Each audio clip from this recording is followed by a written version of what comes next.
From the moment a 10-year-old boy overslept and arrived at Professor Oak's laboratory in his pajamas, unable to choose between Bulbasaur, Charmander, or Squirtle because all three had been claimed, to standing on the world champion stage 25 years later with Pikachu by his side, every region carried a lesson about friendship that no guidebook could teach. Even Gary Oak, who started his journey with confidence and a cheering squad, would eventually learn that rivalry becomes respect when two trainers grow together rather than apart. Today, we're looking at Ash Ketchum's complete journey through the Pokémon world. The story reveals the small moments of growth, the quiet defeats that shaped character, and the bonds between trainer and Pokémon that defined what it truly means to become a master, and you can see it clearly in that first morning in Pallet Town. Ash Ketchum woke to broken alarm clock parts scattered across his bedroom floor, the clock destroyed in his excitement the night before, while imagining his future as a Pokémon trainer. His mother called up the stairs 3 times before he finally stirred, realizing with horror that the sun had already risen high above the trees outside his window. He rushed to Professor Oak's laboratory still wearing blue striped pajamas, his sneakers barely tied, arriving just in time to see Gary Oak driving away in a red convertible surrounded by cheerleaders who chanted his name like he had already won the Pokémon League. Inside the lab, 3 empty Pokeballs sat on pedestals where Bulbasaur, Charmander, and Squirtle had been moments before, each one claimed by trainers who arrived on time with prepared attitudes and responsible mindsets that Ash clearly lacked. Before you drift off, maybe tap subscribe and tell me where you're watching from tonight. Professor Oak led him to a 4th Pokeball that sat alone on a metal tray near the observation equipment. The Pokemon inside was small, yellow, and had refused to cooperate with any previous trainer who attempted to partner with it over the past several weeks. When the ball opened, Pikachu emerged with suspicious eyes and electric sparks dancing across red cheeks that suggested this relationship would not begin with trust. Ash reached out to pet the electric mouse, and Pikachu responded with a thunder shock that left scorch marks on the laboratory floor and sent Ash stumbling backward, with singed hair standing on end. Professor Oak explained that Pikachu had been abandoned by its original trainer after refusing to obey commands, developing a deep mistrust of humans that manifested as aggressive self-defense whenever anyone approached. The Pokédex in Ash's hand described Pikachu as a mouse Pokémon capable of storing electricity in its cheeks, but it failed to mention that this particular Pikachu had decided long ago that humans were obstacles rather than companions. The journey from Pallet Town toward Viridian City began with Pikachu, walking several feet ahead, refusing to acknowledge Ash's attempts at conversation or even basic commands. Ash tried throwing the Pokeball to return Pikachu multiple times, but each attempt resulted in the electric mouse batting the ball away with its tail, like the entire concept of being contained offended its sense of freedom. Route 1 stretched ahead with tall grass swaying in morning wind, and Wild Pidgey landed on branches overhead, watching the unusual sight of a trainer following his own Pokemon rather than leading it. Ash spotted a Pidgey perched on a low branch and attempted to catch it using Pikachu, calling out for a Thundershock attack that Pikachu completely ignored, instead sitting on the ground and cleaning its paws while the Pidgey flew away unbothered by the failed capture attempt. Behind that awkward beginning was the reality that trust between trainer and Pokemon cannot be commanded into existence. The Pokemon world teaches through experience rather than explanation, and Ash's first lesson arrived in the form of a flock of angry Spearow who descended from the sky after Ash accidentally hit one with a rock in frustration over his inability to catch any Pokemon.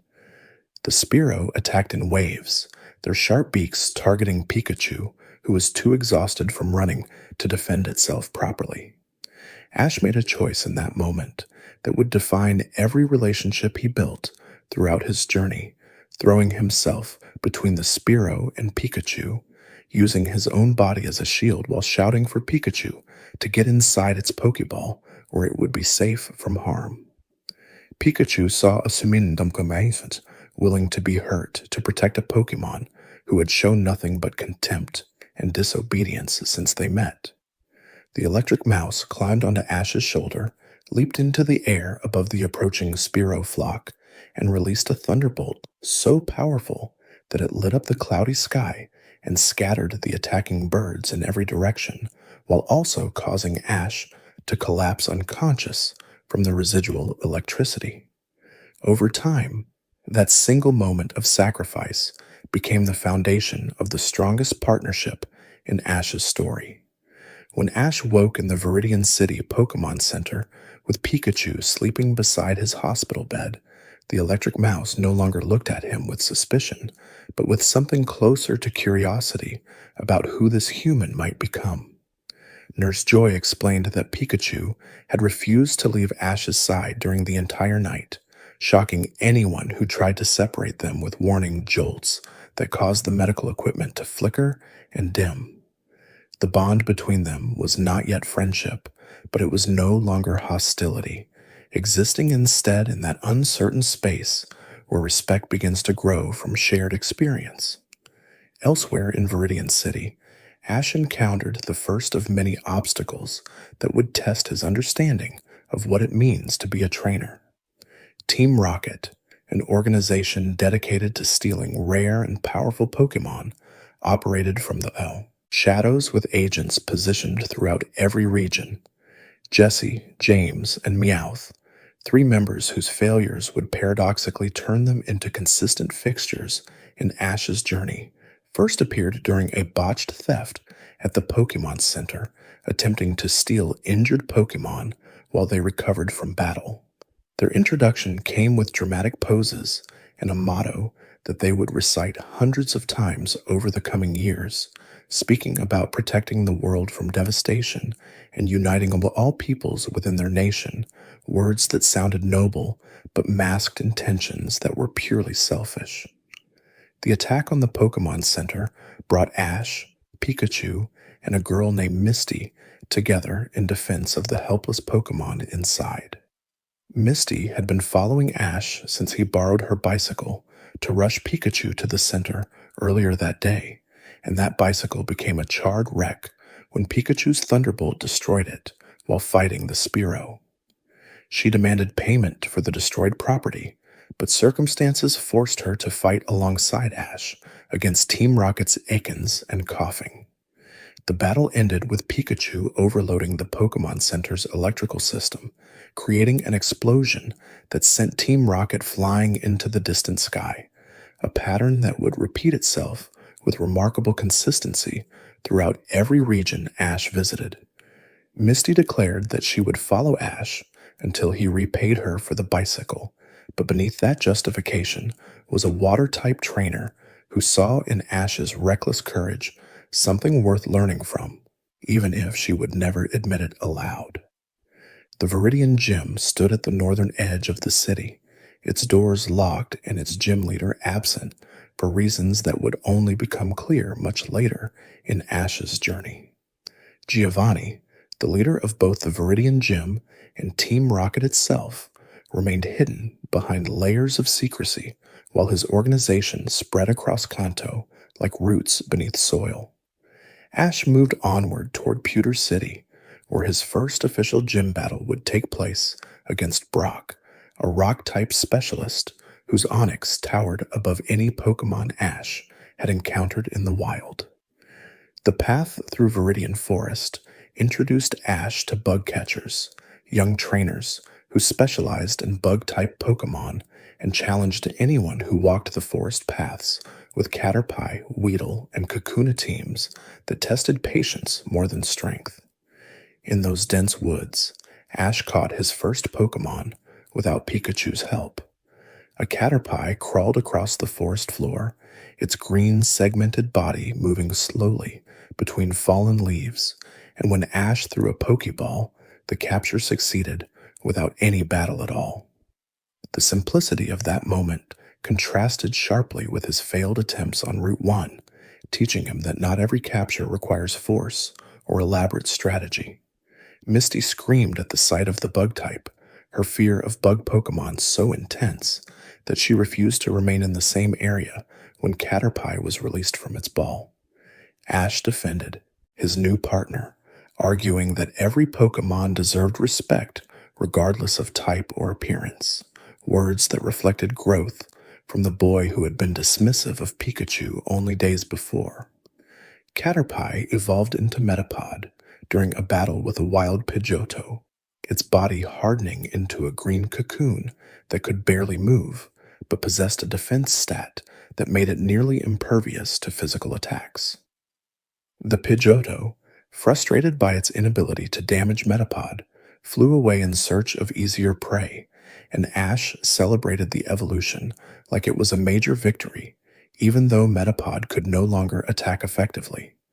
That celebration proved premature when a swarm of Beedrill descended on the forest clearing, their needle-tipped arms gleaming in filtered sunlight, forcing Ash to use Metapod as a shield while he ran for safety. The Beedrill pursued relentlessly until Metapod began glowing with the light of evolution, its cocoon shell cracking open to reveal Butterfree, a fully evolved bug-flying type whose psychic and powder-based attacks scattered the Beedrill swarm and saved Ash from what would have been a painful defeat. Not every story ended there with celebration and growth.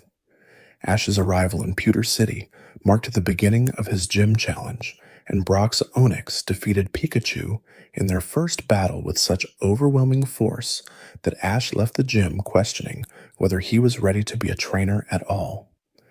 The Rock Snake's bind attack squeezed Pikachu until the electric mouse could barely breathe, and when Pikachu tried to fight back with Thundershock, the electricity had no effect on Onix's ground-type body, a fundamental weakness in Ash's strategy that he had not considered before entering the gym. Defeat tasted worse than Ash expected, not because he lost, but because he realized how little he actually understood about type advantages, battle strategy, and the years of training that separated experienced gym leaders from beginners who had just left home. In another corner of Pewter City, a mysterious stranger who called himself Flint offered advice that seemed obvious once spoken, but had never occurred to Ash before the words were said. He explained that type advantages matter more than raw power, that Pikachu's electric attacks would never work against rock or ground types, and that Ash needed to think beyond his first instinct in battle if he wanted to win any gym badges at all. Flint revealed himself to be Brock's father, a man who had left his family years ago to pursue his own training journey, leaving Brock to care for 10 younger siblings, while also serving as Pewter City's gym leader. The weight of responsibility had made Brock a skilled trainer, but also a young man trapped by duty, unable to pursue his dream of becoming a Pokémon breeder because his family depended on him to remain in Pewter City. Ash returned to the gym with a revised strategy, using Butterfree to create confusion attacks that disrupted Onix's ability to aim properly, then switching to Pikachu for a finishing Thunderbolt aimed not at Onix, but at the gym's sprinkler system overhead.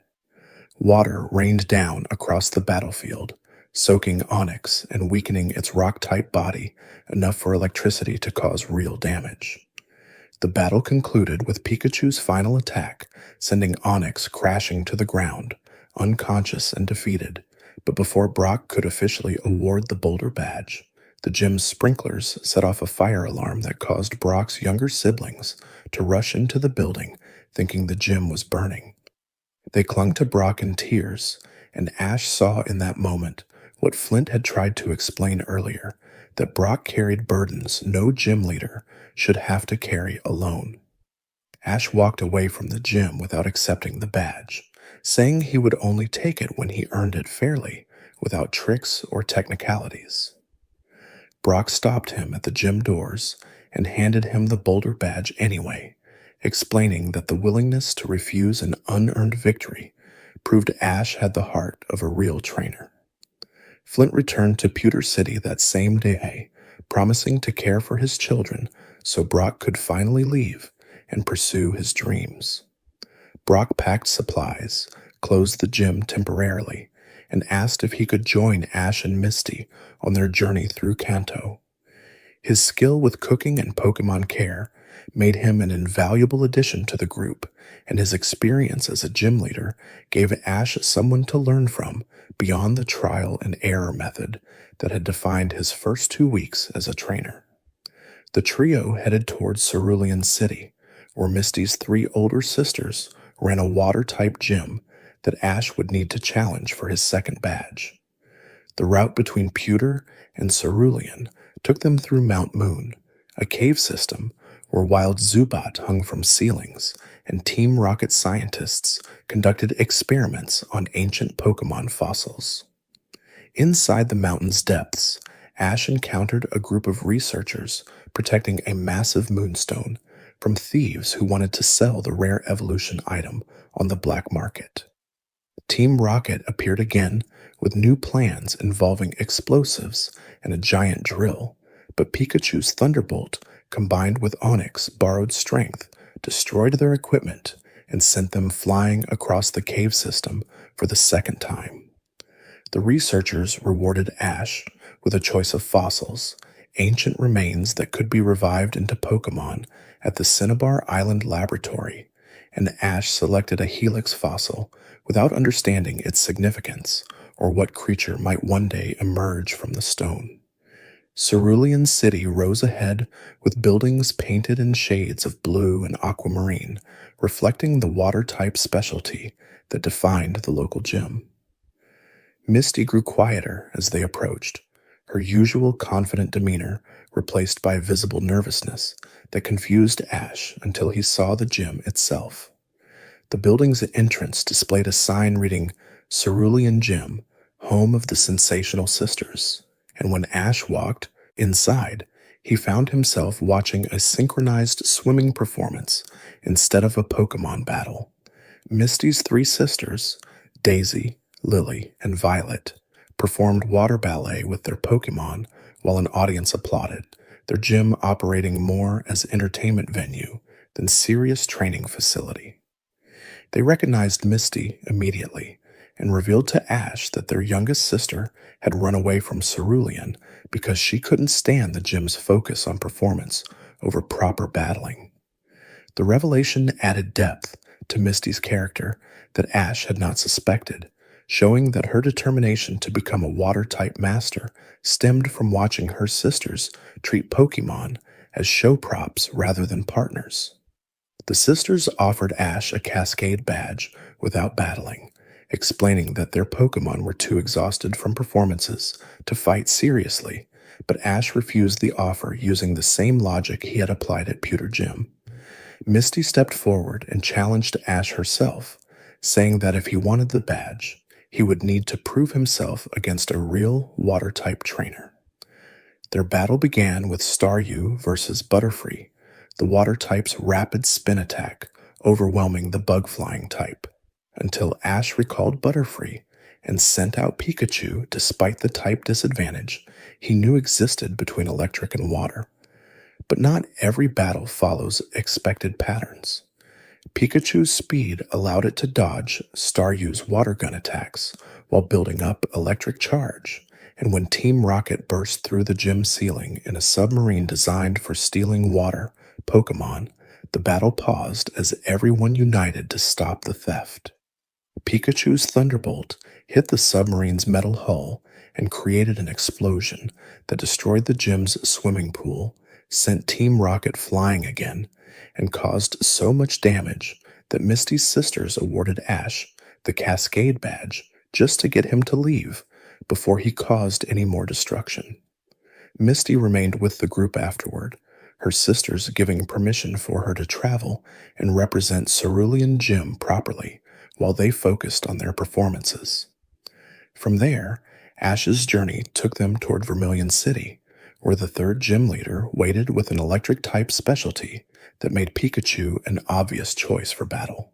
The path included forests, where Ash caught a Pidgeotto after a prolonged chase through tree branches, adding a flying type to his team that could scout ahead and provide aerial advantages during battles.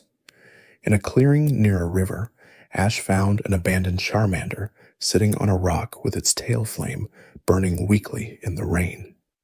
The fire lizard Pokémon refused to leave the rock despite the weather, threatening to extinguish its life force, explaining through exhausted gestures that its trainer had told it to wait there and it would not break that promise no matter how long it took. Brock recognized the symptoms of a Pokémon pushed beyond its limits by an irresponsible trainer, and Ash made the decision to take Charmander to the Pokémon Center, even though it meant physically carrying the fire type through rain that made its condition worse with every minute that passed. At the center, Nurse Joy explained that Charmander had been waiting for 3 days, abandoned by a trainer named Damien, who told it to wait while he moved ahead to the next city without any intention of returning. The cruelty of that abandonment fueled Ash's anger, and when Damien appeared at the center, bragging about how he only kept strong Pokémon on his team, Ash confronted him with words that questioned what strength meant if it came at the cost of loyalty and trust. Charmander, overhearing the conversation from its recovery bed, realized its trainer had lied, and when Ash offered it a place on his team without conditions or demands for immediate power, Charmander accepted. The addition of Charmander gave Ash a fire type that would become one of his most complex relationships. The Pokémon obeyed commands initially, grateful for rescue and eager to prove itself worthy of a second chance. But fire types carry a reputation for strong wills that grow stronger with evolution, and that reputation would prove accurate when Charmander eventually evolved into Charmeleon during a battle with an Aerodactyl in later episodes. For now, though, Charmander represented the theme that would define Ash's entire journey, that Pokémon abandoned or dismissed by others could become incredible partners when given respect and proper care. Vermilion City's port bustled with ships arriving from distant regions, sailors trading stories about legendary Pokémon spotted in far-off waters, cargo containers stacked along docks where Machoke worked alongside human laborers to load supplies bound for archipelagos Ash had never heard of. The electric gym stood at the city's eastern edge, its exterior decorated with lightning bolt patterns and electrical conduits that hummed with barely contained power even from the street outside. Lieutenant Surge waited inside, a tall man whose American accent carried traces of military service from conflicts that predated modern Pokémon League regulations. His gym reflected battle philosophy developed through years commanding electric types in situations where losing meant more than just going home without a badge.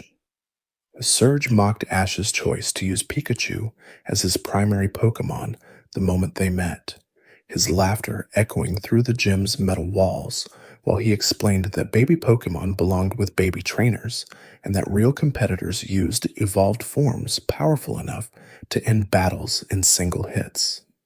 His own Raichu evolved using a Thunderstone immediately after catching it as Pikachu, stood twice Ash's Pikachu's height, with muscles that bulged beneath orange fur, and a tail that sparked with electrical potential that made Ash's Pikachu look like a toy by comparison. The Raichu's eyes held no warmth or personality, only cold calculation that came from a trainer who viewed Pokémon as weapons to be upgraded rather than partners to be understood. The first battle lasted less than 3 minutes from start to finish. Surge's Raichu moved with surprising speed despite its bulk, closing distance between itself and Pikachu before Ash could process what was happening, and its Thunderbolt attack connected with such force that Pikachu flew backward into the gym wall hard enough to leave cracks in the concrete. Ash called for a quick attack, but Raichu anticipated the move and countered with Mega Punch that caught Pikachu mid-leap and sent it crashing to the floor unconscious before the match was 5 exchanges old. Nurse Joy at the Pokémon Center explained that Pikachu's injuries would heal within hours, but the psychological damage from such a one-sided defeat would take longer to address, especially for a Pokémon whose pride had carried it through every previous battle. In the recovery room, Ash sat beside Pikachu's bed while rain pattered against windows overlooking Vermilion's harbor. He held the Thunderstone Surge had given him after the match, a glowing yellow crystal that pulsed with evolutionary energy, and watched Pikachu sleep with bandages wrapped around its small body. The stone represented a simple solution to their problem. Evolution would give Pikachu the power to match Raichu's strength, would transform his partner into something that could actually compete against opponents like Surge, rather than getting destroyed in minutes. The logic seemed irrefutable, because raw power had defeated them so completely that strategy or bond strength felt irrelevant against such overwhelming physical superiority. But when Pikachu woke and saw the Thunderstone in Ash's hand, the Electric Mouse's reaction made Ash's decision for him. Pikachu placed a small paw over the stone to prevent Ash from bringing it closer, then shook its head with such determination that sparks danced across its cheeks, despite the exhaustion and pain still radiating through its body. The message was clear without words. Pikachu wanted to win as itself, wanted to prove that evolution was not mandatory for strength, wanted to show both Surge and Ash that the bond they had built since that first morning with the Spearow meant more than any amount of muscle or height difference could overcome. The conviction moved Ash in ways he struggled to articulate, showing him that his partner valued their relationship more than winning, and that forcing evolution to satisfy his own desire for victory would betray everything that made their partnership special. He put the Thunderstone aside, and instead spent the next day analyzing Raichu's fighting style, looking for weaknesses in Surge's approach that brute force could not compensate for. Brock pointed out that evolved Pokémon often lost speed in exchange for power, and that Surge's training philosophy focused on overwhelming offense rather than balanced defense, creating potential openings if Pikachu could survive long enough to exploit them. The rematch began with Surge laughing at Ash's decision to use Pikachu again without evolution, his mockery carrying through the gym, while spectators whispered about the foolish kid who refused to learn from obvious defeat. Ash ignored the taunts and focused entirely on Pikachu, trusting his partner to execute the strategy they had practiced throughout the night. Raichu opened with Thunderbolt again, but this time Pikachu dodged using agility to increase speed beyond Raichu's ability to track, then countered with Quick Attack aimed not at Raichu's body, but at its feet, disrupting balance and creating momentary vulnerability.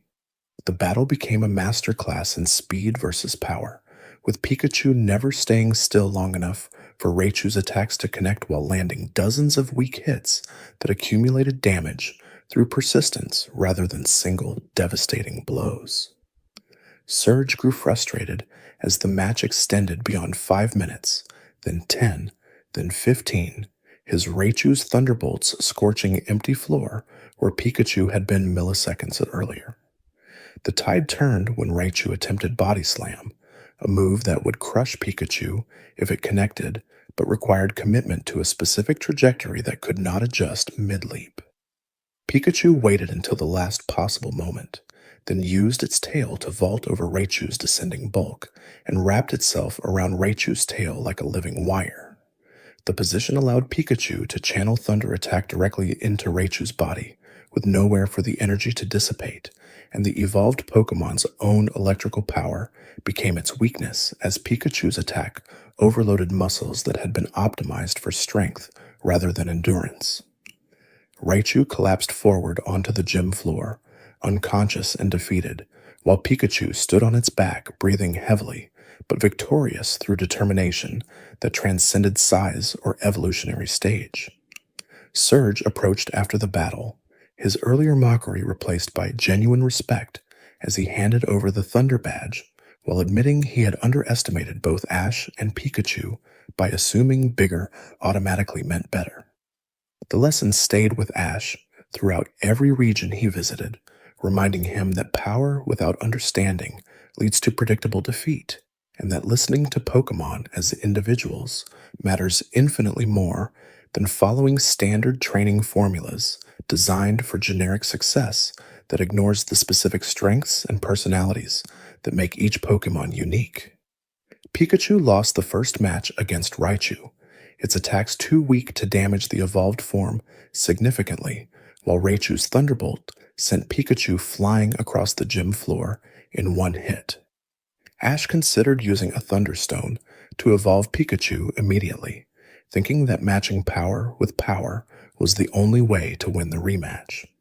Pikachu refused the Thunderstone when offered, placing a paw over the stone to stop Ash from bringing it closer, communicating without words that it wanted to fight as itself rather than become something else to satisfy someone else's strategy. The decision moved Ash deeply, and he revised his approach for the rematch, focusing on speed-based tactics that used Pikachu's agility to avoid Raichu's attacks while landing precise hits on vulnerable points. The rematch ended with Pikachu using its tail as a ground wire to absorb Raichu's strongest electric attack, then launching itself from Raichu's head to deliver a full-power quick attack that knocked the evolved Pokémon unconscious. Surge handed over the Thunder Badge with respect, admitting that he had underestimated both Ash and Pikachu by assuming evolution automatically meant superiority. The lesson stayed with Ash throughout every region he visited, reminding him that power without understanding leads to defeat, and that listening to Pokémon as individuals matters more than following standard training formulas designed for generic success. In the quiet moments between cities, Ash found a Bulbasaur protecting a hidden garden where injured and abandoned Pokémon came to recover in peace. The grass poison type tested Ash's character by creating obstacles and challenges that forced him to prove he cared about Pokémon welfare beyond his own goals. When Ash passed the tests by choosing to help the garden's residents before pursuing his own badge quest, Bulbasaur asked to join his team, completing the trio of Kanto starters that many trainers only dreamed of owning. Each starter represented a different beginning, a different trainer who made a different choice on the same morning, and Ash carried all three not as trophies, but as reminders that second chances exist for those willing to offer them. If you're still awake halfway through, maybe subscribe before you drift off, and tell me what time it is where you're watching from. Celadon City appeared on the horizon with shopping districts, perfume stores, and a grass-type gym hidden behind a building covered in flowering vines. Erica, the gym leader, also ran a perfume shop that Ash insulted without realizing it, complaining about the strong smells that made his eyes water. His comment reached Erica's ears, and she banned him from the gym until he could prove he respected nature and the plants that her perfumes came from. Team Rocket, disguised as shoppers, heard about the ban and offered to help Ash sneak into the gym wearing a disguise involving a dress and wig that Misty found hilarious and Brock considered tactically questionable. The disguise worked until Team Rocket revealed themselves mid-battle, attempting to steal rare grass-type Pokémon while Erica was distracted by the gym challenge.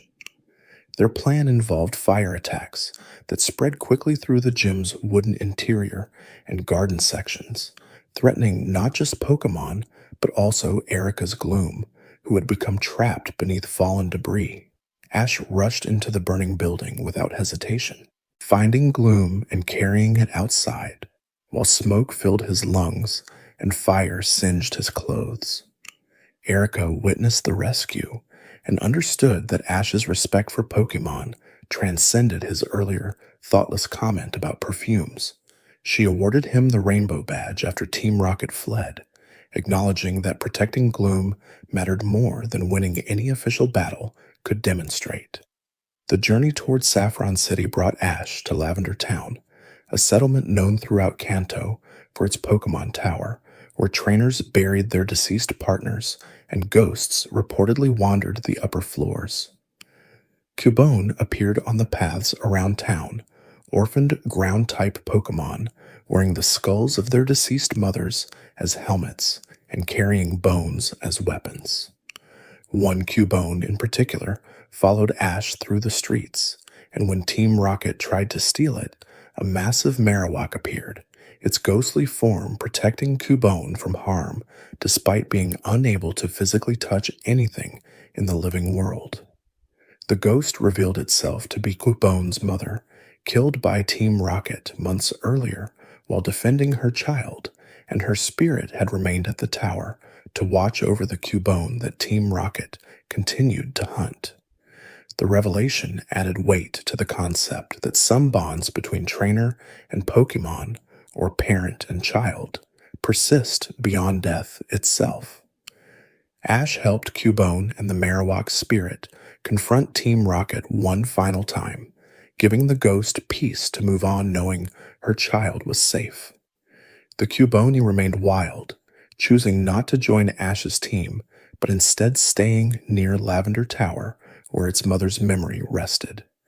Not every Pokémon was meant to be captured, and Ash learned that sometimes the greatest gift a trainer could offer was understanding when to walk away and let Pokémon follow their own paths.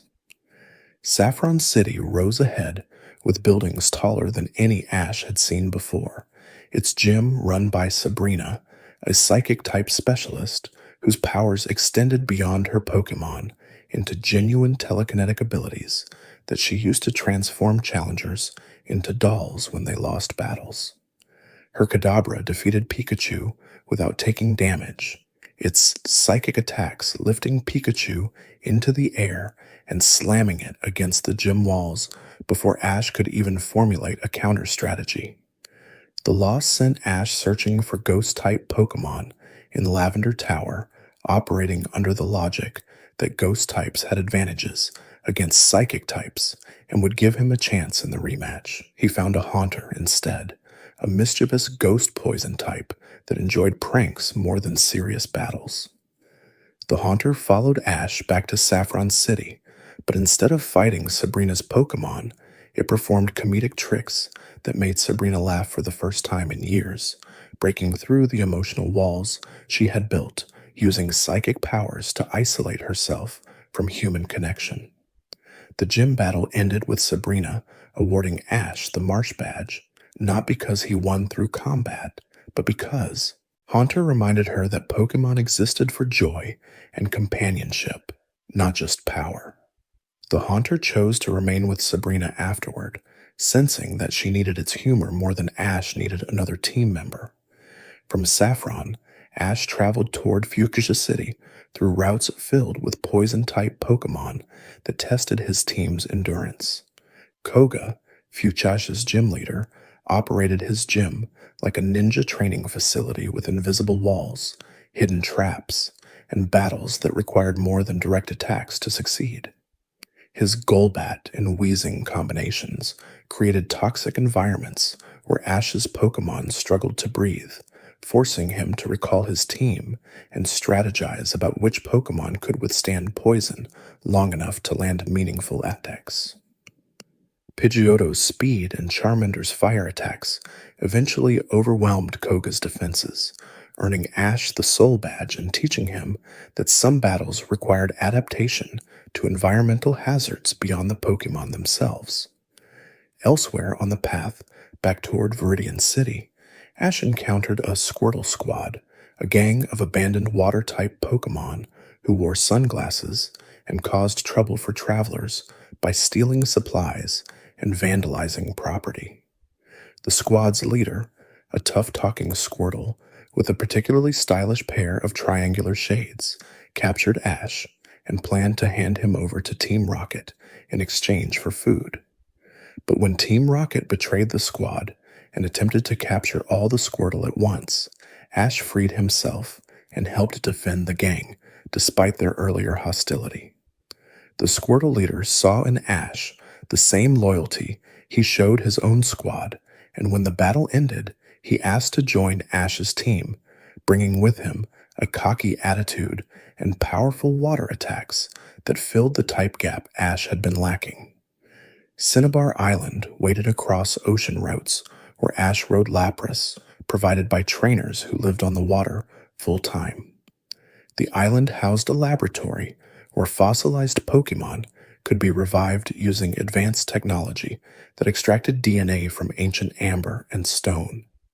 Ash presented the Helix fossil he had found in Mount Moon, and days later, Omanite emerged from the revival machine, a small rock-water type whose spiral shell and tentacles made it look like it belonged in a museum rather than a battle team. The Pokemon's ancient origin fascinated researchers, but Ash treated Omanite like any other partner, offering it the same respect and care he gave Pikachu or Charmander or any Pokemon he had met along the way. Blaine, Cinnabar's gym leader, operated a gym inside a volcano where battles took place on platforms suspended over lava. His fire-type team, led by Magmar, created intense heat that made Ash sweat before the battle even began. Charizard, evolved now from Charmander through Charmeleon, should have been the obvious choice for a fire-type gym challenge, but Charmeleon's evolution had brought with it a stubborn refusal to obey Ash's commands, viewing him as too weak to deserve respect. The trait frustrated Ash endlessly because Charizard's power exceeded every other Pokemon on his team, yet that power remained useless if Charizard simply ignored commands and fought according to its own preferences. The battle against Blaine became a showcase of Charizard's disobedience, with the fire-flying type falling asleep mid-match and refusing to use fire attacks even when Magmar stood directly in front of it. Ash lost the match badly, but Blaine offered a rematch after seeing how much effort Ash put into trying to reach Charizard, despite the repeated humiliation of watching his strongest Pokemon ignore him in front of an audience.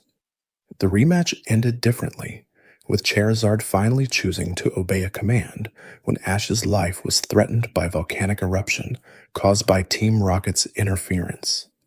The fire type saved Ash from falling into lava, then proceeded to defeat Magmar with such overwhelming force that Blaine awarded the Volcano Badge while laughing at how quickly the tide turned once Charizard decided to participate.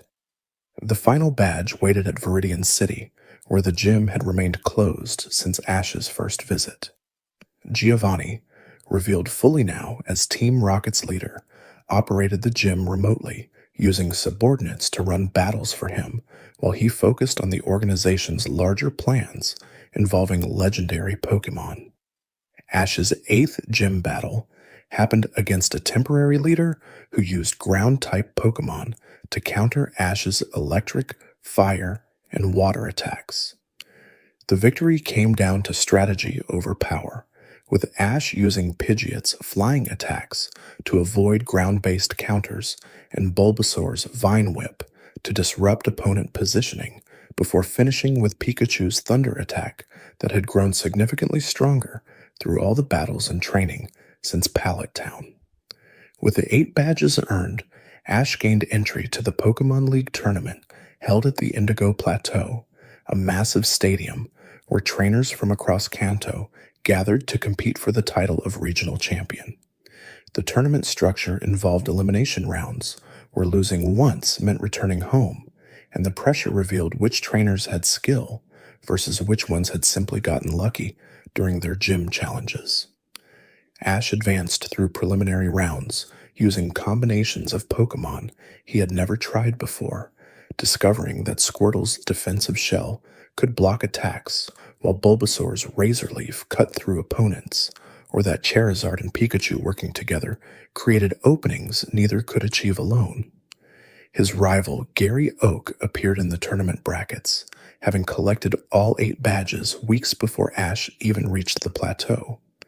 Their eventual match showcased the difference between quantity and quality of training, with Gary's team of fully evolved Pokémon, including Nidoking, Arcanine, and Exeggutor, overwhelming Ash's less evolved roster. Ash managed to defeat 3 of Gary's 6 Pokémon before his team became too exhausted to continue, learning through defeat that having badges does not automatically translate into tournament success, and that rivals like Gary pushed harder and trained longer because they understood what championship-level competition demanded. Yet somewhere beyond winning or losing, a more important moment occurred when Charizard finally looked at Ash with respect instead of dismissal, when Pikachu rested its head against Ash's leg after a hard-fought match, when Bulbasaur's vines wrapped around Ash's arm not to attack, but to comfort. The Indigo League represented the end of Ash's first journey through Kanto, but it also represented a beginning of understanding that becoming a Pokémon Master meant something deeper than collecting badges or winning tournaments. After the Indigo League concluded with lessons learned and friendships deepened through competition, Professor Oak invited Ash to travel to the Orange Islands, an archipelago south of Kanto, where Pokémon research focused on regional variations and environmental adaptations that created subspecies with coloring and abilities different from their mainland counterparts. The islands operated on different principles from the structured gym system Ash had grown accustomed to in Kanto, with challenges that tested both trainer and Pokémon in non-battle scenarios that emphasized harmony between species rather than dominance through combat superiority. The decision to travel to the Orange Islands came with significant choice that surprised both Misty and Brock. Ash chose to leave most of his Kanto team with Professor Oak, taking only Pikachu into the Orange Islands while building a new team suited for tropical environments and water-based travel that characterized the archipelago's geography. The choice was strategic, but also emotional, recognizing that his veteran Pokémon deserved rest after the grueling Indigo League tournament, and that relying on them for every challenge would prevent him from growing as a trainer who could adapt to new situations without falling back on established powerhouses. Misty questioned the decision initially, worried that Ash was handicapping himself by leaving behind Charizard, Bulbasaur, Squirtle, and the others who had carried him through Kanto's gym circuit. But Ash explained that the Orange Islands represented that opportunity to prove himself capable of succeeding without relying on Pokémon he had trained for months, to demonstrate that his growth as a trainer extended beyond the specific team he had built and into understanding of how to work with any Pokémon given proper time and mutual respect. The explanation showed maturity that surprised Misty, suggesting that the Indigo League had taught Ash lessons about his own capabilities that went deeper than she had realized. The journey to the Orange Islands began with boat ride from Pallet Town's harbor, the ocean stretching endlessly in all directions, while Lapras pods occasionally surfaced to breathe and observe the vessel passing through their territory. Ash stood at the railing with Pikachu perched on his shoulder, watching the sun set over water that transitioned from blue to gold to deep purple as day surrendered to evening, and something about that transition felt symbolic of the change happening in his own journey, from the familiar paths of Kanto into unknown waters where every island would present challenges he could not anticipate based on previous experience. Tangelo Island emerged first from morning mist, its beaches covered in pink sand that Brock explained came from crushed coral mixed with volcanic minerals unique to Orange Island's geology.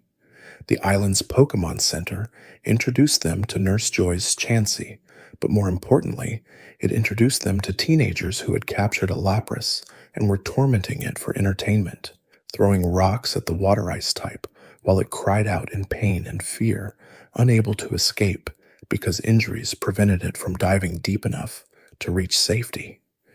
Ash's intervention was immediate and uncompromising. He positioned himself between the Lapras and the teenagers, his voice carrying anger that Misty had rarely heard from him, demanding they stop hurting a Pokémon that had done nothing to warrant such cruelty. The teenagers laughed initially, dismissing Ash as another weak trainer who cared too much about Pokémon feelings. But when Pikachu's cheeks sparked with electricity that made the air smell of ozone and coming storm, their mockery shifted to uncertainty about whether this kid with the electric mouse was serious enough to actually fight them. The confrontation ended without battle when Officer Jenny arrived, alerted by local residents who had heard the Lapras's cries but were too afraid of the teenagers to intervene themselves. The teens fled, leaving Ash to help the injured Lapras to the Pokémon Center, where Nurse Joy treated deep bruises and cuts that would take days to heal completely. During that recovery period, Ash visited the Lapras daily, bringing food and sitting beside its healing tank to talk about his journey, his Pokémon, and his dreams of becoming a Pokémon Master who proved that strength came from bonds rather than domination. The Lapras listened with intelligent eyes that suggested comprehension beyond what most trainers expected from Pokémon, and when it finally healed enough to return to the ocean, it surprised everyone by refusing to leave, instead following Ash along the beach and making sounds that Nurse Joy interpreted as requests to join his team. Ash was hesitant initially, worried that the Lapras might be experiencing Stockholm Syndrome or misplaced gratitude rather than genuine desire for partnership, but the water ice type persisted, swimming alongside the boat when Ash tried to leave Tangelo Island and surfacing every few minutes to make eye contact that communicated determination to be chosen. Eventually, Ash accepted, capturing the Lapras, not because he needed a water type, but because the Pokémon had chosen him, and that choice deserved respect regardless of whether it fit into his strategic plans for the Orange Islands challenge. The decision proved fortuitous, because Lapras became not just team member, but primary transportation, carrying Ash, Misty, and eventually Tracy across ocean routes between islands, while also serving as powerful battler whose ice beam and surf attacks proved invaluable during island challenges. Tracy Sketchit joined their group on Tangelo Island, a Pokémon watcher who specialized in sketching and studying Pokémon behavior rather than battling them in competitive formats. His presence filled the void left by Brock's temporary return to Pewter City, bringing different energy to the group dynamic, where Tracy's academic knowledge complemented Ash's practical battle experience and Misty's type specialization.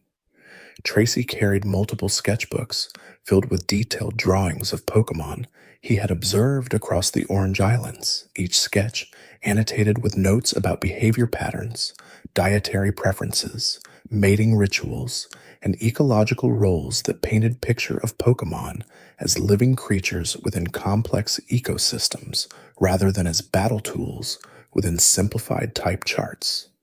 His approach to Pokémon fascinated Ash because it represented perspective he had rarely encountered among trainers focused on gym circuits and tournament competition.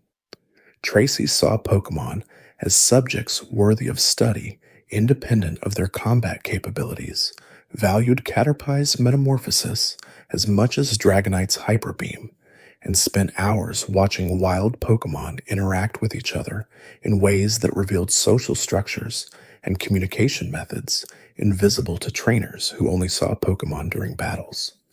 The observation-focused methodology taught Ash to look at his own team differently, to notice small behaviors and preferences he had previously overlooked while focused on training movesets and type advantages. The Orange Island challenges tested skills Ash had not needed to develop during his Kanto gym circuit. On Naval Island, Danny the gym leader challenged Ash to a race that involved climbing a mountain using Pokémon teamwork, crossing ice fields on sleds pulled by Pokémon who needed to work together to maintain speed and balance, and then riding ice boats down rapids to reach a trophy frozen in a geyser at the mountain's peak. The challenge required zero battling, but demanded absolute trust between trainer and Pokémon, with failure meaning falling into freezing water or crashing into rocks at speeds that could injure both humans and Pokémon seriously. Ash used Lapras to cross initial water sections, its powerful swimming creating momentum that carried them ahead of Danny's Nidoqueen. For the ice field crossing, he switched to Pikachu, and Bulbasaur borrowed from Professor Oak for this specific challenge, with Pikachu using Iron Tail to create anchors in ice when the sled threatened to veer off course, and Bulbasaur using Vine Whip to grab onto rocks and help steer. The teamwork required communication beyond commands, with Ash trusting his Pokémon to make independent decisions about when to act, because situations changed faster than he could observe and respond to verbally. The final section involved riding carved ice boats down rapids while dodging boulders and navigating through narrow passages where poor steering meant capsizing into water cold enough to cause hypothermia within minutes. Ash and his Pokémon worked as single unit, with Pikachu's tail serving as rudder, Lapras swimming alongside to create waves that pushed their boat away from obstacles, and Ash himself reading the water flow patterns to anticipate turns before they became visible. They crossed the finish line seconds ahead of Danny, earning the Sea Ruby badge through demonstration that battles were only one aspect of trainer-Pokémon relationships, and that true strength manifested through cooperation in situations where fighting offered no advantage. Travita Island presented different challenge that tested an understanding rather than skill. Rudy the gym leader demanded that challengers complete 3 tasks before earning the right to battle for the Spike Shell badge. The first task involved hitting targets with Pokémon attacks from significant distance, testing accuracy and control rather than raw power. Ash used Pikachu's Thunderbolt to hit targets placed across the gym at angles that required calculating trajectory and accounting for the attack's natural tendency to arc toward nearest conductor. The precision required patience. Ash had not needed in standard battles, where attacks aimed at moving targets benefited from area of effect coverage rather than pinpoint accuracy. The second task tested speed and agility through obstacle course where Pokémon needed to navigate through hoops, under barriers, and around pillars while maintaining forward momentum. Ash selected Lapras for this challenge, despite the water ice type's large size making agility seem unlikely. But Lapras's intelligence and graceful swimming translated into land-based movement that combined power with surprising finesse. The Pokémon completed the course faster than Rudy's Exeggutor, proving that preconceptions about which Pokémon excel at which tasks often limit trainers more than the Pokémon themselves. The third task required dancing, of all things, with Pokémon performing synchronized movements that demonstrated bond and mutual understanding between trainer and partner. Ash chose Pikachu for this final pre-battle challenge, and their performance was less technically perfect than emotionally resonant, with clear affection and trust visible in how they moved together, how Pikachu anticipated Ash's movements before he made them, and how Ash matched his rhythm to Pikachu's natural cadence rather than forcing the electric mouse to adapt to human timing. Rudy awarded points for chemistry over technique, acknowledging that the strongest partnerships came from mutual adaptation rather than from one party dominating and dictating terms to the other. The actual battle that followed was almost anticlimactic after the 3 preliminary challenges had already proven what needed proving about Ash's relationship with his Pokémon. Rudy's Electabuzz fell to Pikachu's perfectly timed Thunder attack, and the Spike Shell badge was awarded with Rudy's commentary that Ash had demonstrated an understanding of training that many gym circuit veterans never achieved. That Pokemon were partners in adventure rather than tools for achieving human ambitions, and that respecting their autonomy while building cooperative relationships created strength that pure obedience training could never match. Elsewhere in the Orange Islands, Ash encountered Crystal, a Pokemon researcher studying psychic phenomena among Pokemon populations on Ascorbia Island. Her research suggested that some Pokemon could sense emotions and thoughts from trainers with whom they had deep bonds, and that this psychic connection explained why Pokemon sometimes executed strategies their trainers had merely thought about without verbalizing commands. The theory fascinated Ash because it potentially explained how Pikachu often knew what he wanted before he spoke, how Charizard had known to save him during volcanic eruption at Blaine's gym, despite being generally disobedient at that point in their relationship. Crystal conducted experiments with Ash and Pikachu that measured their emotional synchronization during various scenarios, during battles where adrenaline and focus peaked, during rest periods where calm and contentment dominated, and during stressful situations where fear or worry clouded thinking. The results showed unusual harmony between Ash and Pikachu's emotional states, with their readings often matching so closely that Crystal initially thought her equipment was malfunctioning and reading the same subject purpose rather than two separate individuals. The data suggested that years of traveling together had created neurological pathways that allowed them to unconsciously mirror each other's emotional responses, effectively becoming empathically linked in ways that went beyond standard trainer-Pokemon relationships. The research had practical applications during later battles where Ash learned to trust his emotional intuition about what Pikachu needed rather than overthinking tactical decisions that logic suggested but emotional reading contradicted. In one crucial match against Luana, the Kumquat Island gym leader, Ash felt a sudden spike of discomfort from Pikachu during a moment when he was about to command Thunderbolt attack, and instead of following his planned strategy, he switched to Quick Attack based purely on that emotional reading. The switch proved correct because Luana's Marowak had positioned itself to use Lightning Rod ability to absorb electric attacks and redirect them at Lapras, and the Quick Attack disrupted Marowak's setup while avoiding the trap that logic-based strategy would have walked directly into. Luana's gym employed double battles, where trainers used two Pokemon simultaneously, requiring coordination not just between trainer and individual Pokemon, but between the Pokemon themselves as they covered each other's weaknesses and created combination attacks that exceeded what either could accomplish alone.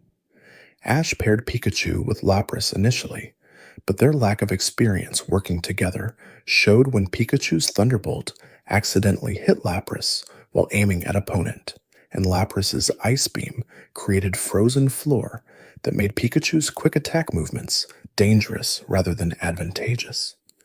The match forced Ash to realize that throwing together two strong Pokemon and hoping they would naturally coordinate was not viable strategy against opponents who had spent months training their Pokemon to work as an integrated unit. He called a timeout, forfeited the first round to Luana, and spent the rest of that day working with Pikachu and Lapras on basic cooperation drills, teaching Pikachu to wait for Lapras to create Ice Platform before using Thunderbolt so the electricity would spread across frozen surface toward opponents, teaching Lapras to use Surf to lift Pikachu into aerial position for attacks from angles opponents did not expect, and teaching both Pokemon to trust each other's timing rather than requiring Ash to micromanage every interaction. The rematch the following day showed dramatic improvement. Pikachu and Lapras moved as team, with Lapras creating battlefield conditions that enhanced Pikachu's mobility and Pikachu protecting Lapras from fast-moving opponents that the Water Ice type struggled to track. Their combination attacks, improvised mid-battle through growing trust rather than pre-planned, overwhelmed Luana's Alakazam and Marowak partnership, earning Ash the Jade Star badge, and teaching him that team composition meant more than just covering type weaknesses. It required Pokémon who could actually work together under pressure. The Orange League Championship battle took place on Pomelo Island against Drake, a trainer whose reputation preceded him as someone who had defeated every challenger for the past decade without his champion status being seriously threatened. Drake's team composition was legendary among Orange Island's trainers. 6 fully evolved Pokémon, including Dragonite, that had won more consecutive battles than most trainers completed in their entire careers. The Dragon Flying type was particularly feared because its combination of speed, power, and Drake's tactical brilliance meant that most challengers lost before understanding what strategies were being employed against them. The battle became a test of endurance that pushed Ash's entire team to their absolute limits and beyond, into territory where victory became a matter of will rather than strategy. Drake's Ditto opened the match using Transform to become perfect copy of Pikachu, and the resulting electric-type mirror match showcased Drake's experience advantage, as the transformed Ditto executed combinations and feints that Ash had never seen Pikachu use, suggesting that Drake understood Pikachu's capabilities better than Ash himself did from mere observation during Ash's Island Challenge run. Pikachu lost that first exchange, knocked unconscious by a Ditto Pikachu that fought with calculated precision that contrasted sharply with Ash's preference for adaptable improvisation.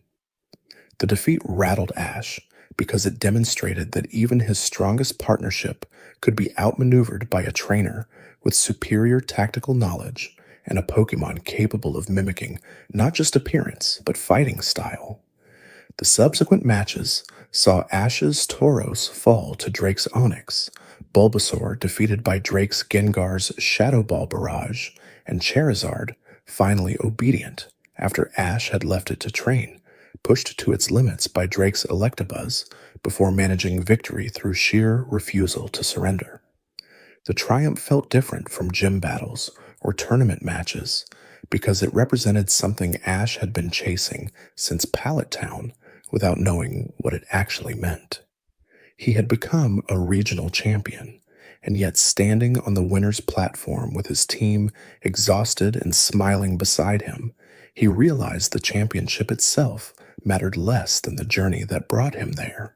Every Pokémon he had met, every trainer who challenged him, every defeat that taught him something new about himself, those elements combined to create the trainer he had become, and that person was still far from finished growing. Returning to Kanto, Ash learned about the Johto region to the west, a land with new Pokémon species, new gym leaders, and the Silver Conference where trainers competed for chances to challenge the Elite Four. The news reignited Ash's desire to keep traveling, to keep learning, to keep meeting Pokémon he had never seen before. Misty chose to continue traveling with him, and Brock returned to the group after Professor Ivy's research on Valencia Island proved less interesting than traveling with friends who shared his passion for Pokémon care. The trio crossed into Johto through Cherry Grove City, where Professor Elm gave Ash a Pokédex specifically designed for Johto's regional species. New Barktown sat at Johto's southern edge, and from there, Ash's journey continued toward Violet City, where the first Johto gym waited with a flying-type specialist named Faulkner, who flew with his Pidgeot and treated aerial battles like three-dimensional chess matches. The forests around New Bark held Pokémon Ash had never seen before, small creatures like Sentret and Hoothoot that watched travelers with curious eyes, but rarely engaged in battle.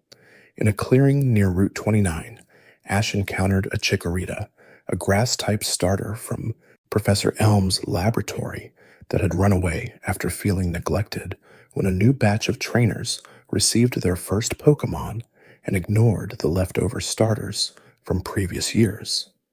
Chikorita tested Ash's patience by attacking him repeatedly, jealous of Pikachu's position as primary partner and wanting attention that Ash seemed to reserve for his original Pokémon.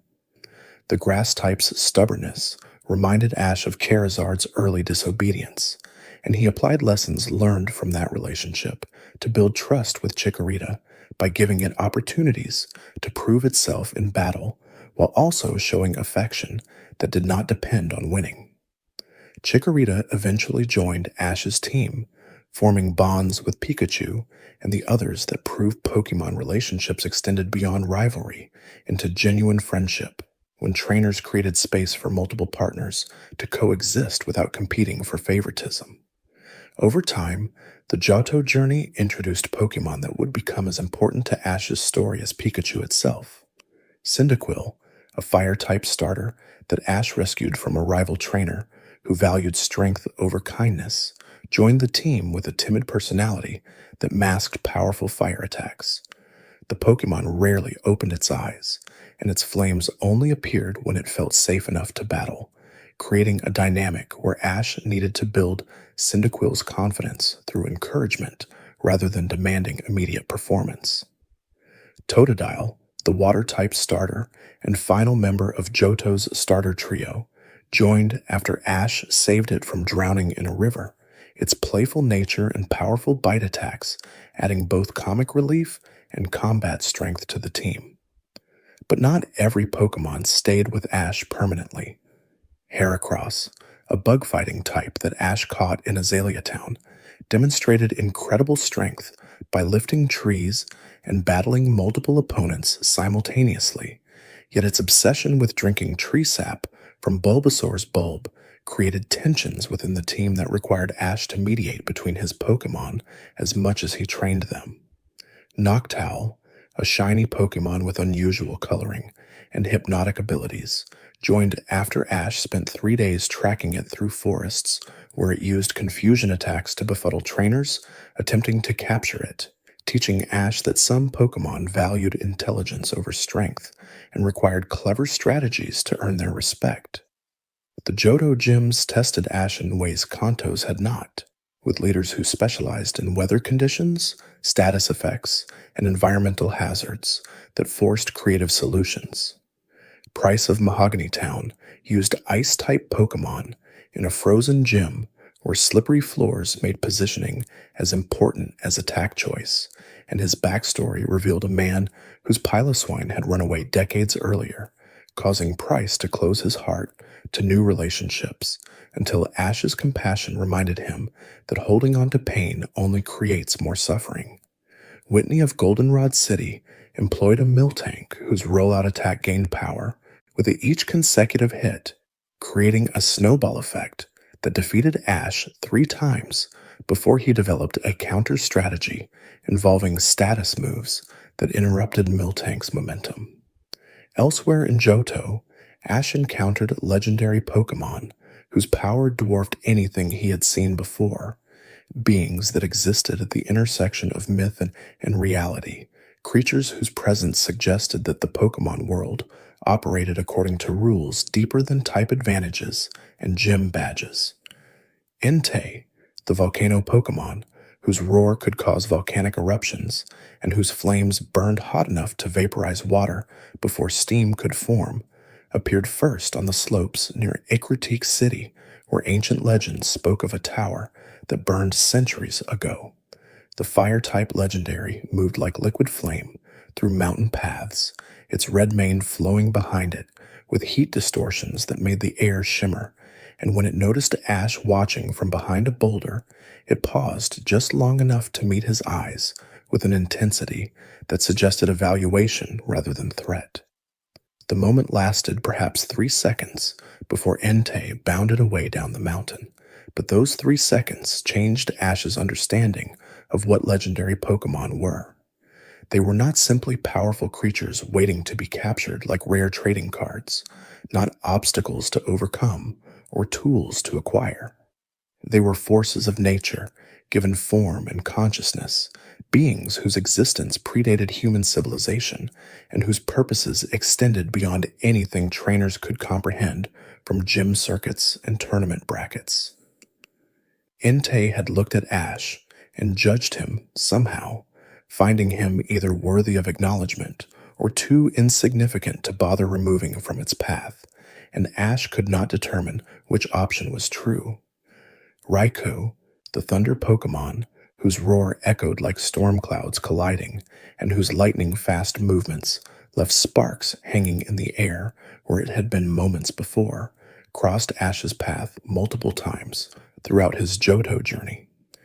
The electric-type legendary seemed to be traveling the same routes Ash took, appearing in forests near Azalea Town, on routes approaching Olivine City, and later near the Lake of Rage, where Team Rocket's experiments had driven the Red Gyarados mad with pain.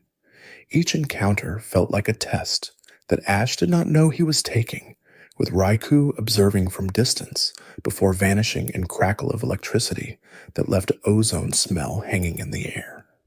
The pattern suggested purpose rather than coincidence, as though Raikou was following Ash specifically, watching how he treated his Pokémon, how he responded to conflict, how he chose to use his growing strength as a trainer.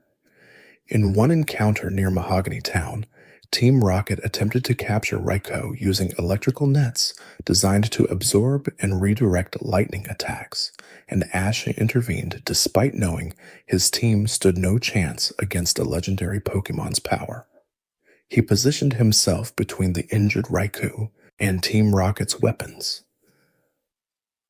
using his own body as shield just as he had done with the Spearow flock years earlier, and Raikou's eyes watched this action with what might have been recognition or approval before it summoned Thunderbolt strong enough to destroy Team Rocket's equipment and send them flying across the horizon. After Team Rocket departed, Raikou approached Ash closely enough that he could feel electrical current running through its yellow fur, could see lightning dancing behind its eyes like captured storms, could smell the ozone and rain scent that clung to legendary Pokémon who embodied weather itself. The Thunder Beast lowered its head briefly in what might have been gratitude or acknowledgement, then sprinted away across the grassland at speeds that made it appear like a yellow blur rather than a distinct creature, its roar fading into distant thunder that rumbled through valleys long after Raikou itself had vanished. Suicune, the Aurora Pokémon, whose presence brought purification to polluted waters, and whose crystalline mane sparkled with light, refracted through colors that did not exist in normal spectrum, became Ash's most frequent legendary encounter in Johto. The water type appeared wherever environmental damage needed healing, at lakes poisoned by industrial runoff, at rivers choked with debris, at springs contaminated by Team Rocket's experiments. Suicune would stand at the water's edge, with ribbons flowing from its head, like Aurora Borealis made solid, and gradually the water would clear as though the legendary Pokémon's mere presence was enough to reverse humanity's careless damage. The first time Ash saw Suicune heal a polluted lake, he approached carefully with Pikachu and his other Pokémon walking behind him in single file, as though they all understood instinctively that they were witnessing something sacred. Suicune turned to observe them, its red eyes carrying depth that suggested consciousness far beyond normal Pokémon, and for several minutes it simply stood there, allowing Ash to be in its presence, without aggression or dismissal. When wild Pokémon began returning to the now clean lake, attracted by water that once again supported life, Suicune nodded once toward Ash before walking away across the lake's surface without breaking the water's surface tension, leaving behind footprints that glowed with faint blue light before fading. The encounter repeated throughout Johto with variations. Sometimes Suicune would appear when Ash stopped Team Rocket from stealing rare Pokémon, as though the legendary was observing his character through his actions rather than his words. Other times, Suicune materialized near Pokemon centers when Ash brought injured wild Pokemon for treatment, watching him show compassion to creatures that offered him no benefit or advantage. The pattern suggested that Suicune was not following Ash randomly, but was instead conducting prolonged evaluation of whether this human understood what it meant to exist in harmony with Pokemon rather than dominate them through force. The final encounter with Suicune occurred near the end of Ash's Johto journey, after he had earned all 8 badges, but before the Silver Conference began. He found the Aurora Pokemon standing at a crystalline spring in a hidden forest glade where mist hung in the air like suspended breath, and when their eyes met, Suicune did not flee or simply observe. Instead, it approached until they stood face to face, and Ash felt the weight of those ancient eyes seeing through him to measure not his strength as a trainer, but his worth as a person who walked alongside Pokemon rather than above them. Suicune's ribbons touched Ash's forehead briefly, a sensation like cool water running over sun-warmed skin, and in that contact Ash felt connection to something vast and old, a consciousness that had watched civilizations rise and fall, that had seen countless trainers come and go, and that understood Ash as someone who might, someday, if he continued growing, be worthy of the trust legendary Pokemon rarely granted to humans.